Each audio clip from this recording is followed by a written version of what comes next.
Dinas Pemberdayaan Perempuan, Perlindungan Anak, Pengendalian Penduduk dan Keluarga Berencana, DP3AP2KB, menggelar kegiatan penguatan perencanaan dan penguatan pelaksanaan aksi konvergensi untuk pencegahan dan percepatan penurunan stunting Kabupaten Mimika tahun 2025, pada Selasa, 18 November 2025. Wakil Bupati Mimika Emmanuel Kemong berkesempatan hadir membuka kegiatan, yang didampingi Kepala Dinas DP3AP2KB, Priska Kum, yang menghadirkan narasumber dari Ditjen Bina Bangda Kementerian Dalam Negeri, Besekuti. Upaya percepatan penurunan stunting secara konvergen tertuang dalam Peraturan Presiden Nomor 72 Tahun 2021, di mana aksi konvergensi terdiri dari aksi utama dan aksi pendukung yang saling melengkapi untuk memastikan intervensi pencegahan stunting berjalan efektif.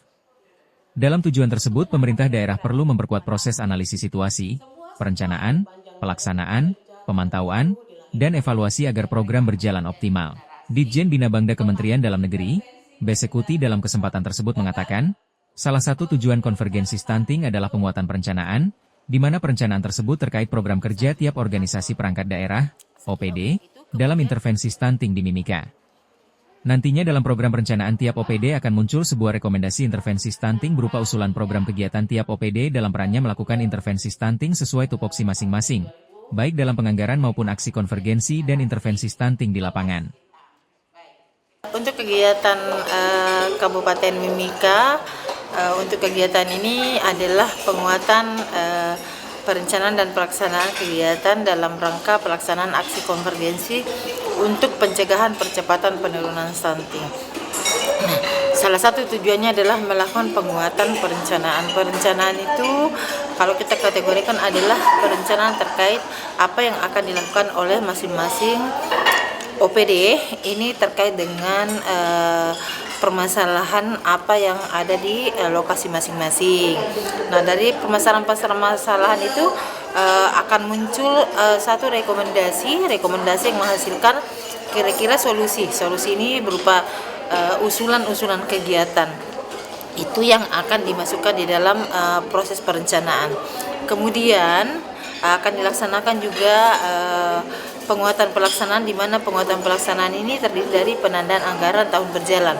Jadi kita akan melihat berapa besar anggaran APBD daerah yang untuk ditujukan untuk program percepatan penurunan stunting ini dari semua OPD pengampu. Jadi OPD pengampu ini semua diminta untuk melaporkan berapa besar anggaran disiapkan sesuai dengan indikator oleh masing-masing OPD pengampu yang sudah disesuaikan dengan pemetaan yang sudah dipetakan oleh Bangda Kemendagri untuk stunting di masing-masing OPD yang terdiri dari 31 indikator. Saya kira untuk itu kemudian nanti juga akan dilaksanakan monitoring hasil penilaian hasil monitoring evaluasi, di mana nanti ada dua kegiatan di dalam penilaian monitoring evaluasi. Yang pertama adalah kita akan melakukan monitoring terhadap RKPD. Nah, tentunya monitoring RKPD ini kita akan melihat apakah perencanaan yang sudah disusun oleh semua OPD itu bisa terakomodir masuk ke dalam range-nya OPD, kemudian sampai RKPD, KUAPPS sampai penetapan APBD tahun 2026. Disesuaikan dengan indikator 31 indikator untuk percepatan penurunan stunting. Kemudian yang kedua, ini adalah review kinerja. Review kinerja ini terdiri dari dua. Yang pertama, review kinerja tahun berjalan. Kita akan melihat bahwa dari semua rencana kegiatan untuk tahun 2025 berapa persen atau berapa besar realisasi penyerapan anggaran oleh masing-masing OPD.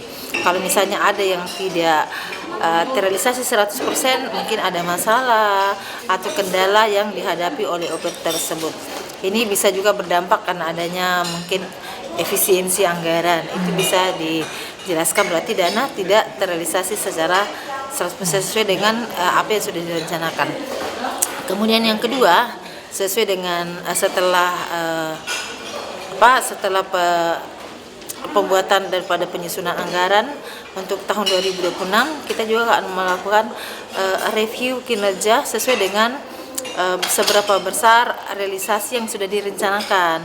Misalnya di tahun ini kita merencanakan tahun depan berapa anggarannya, apakah itu bisa teranggarkan 100% sampai ditetapkannya anggaran atau penetapan DPA tahun 2026. Sampai saat ini kendalanya hanya persoalan waktu saja.